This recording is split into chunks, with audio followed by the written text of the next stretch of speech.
Hi everyone, my name is Christina Barton, and today I will be telling you the story of The Shoemaker and the Elves by the Grimm brothers. Once upon a time there lived a very poor shoemaker who only had enough material to make one pair of shoes.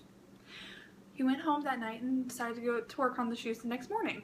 When he came in, he discovered that the shoes had already been made. He was able to sell the shoes to a wealthy customer and was able to get enough material to make 2 pairs of shoes, which he decided to make the next morning. But when he came in that morning, the shoes had already been made. Now this goes on for quite a while until finally the shoemaker has a very successful business. So he decides to figure out who is actually making these shoes for him.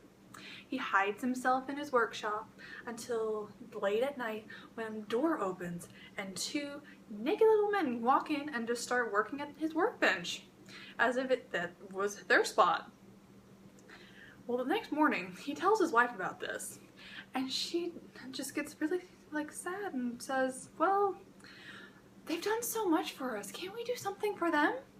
So she decides to sew together little clothes for them, and her shoemaker husband makes little shoes for them. And that night, instead of leaving out materials, they leave out the clothes and the shoes for the little elves. Well, that night they decide to hide themselves so that they can see the reactions of the elves.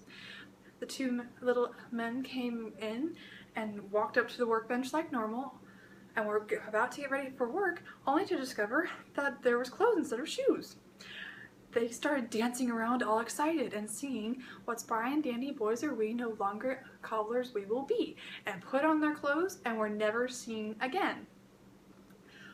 The cobbler and the shoemaker and his wife were able to live comfortably for the rest of their days because of the elves. They now had a successful business. And everyone, I guess, lived happily ever after. The end.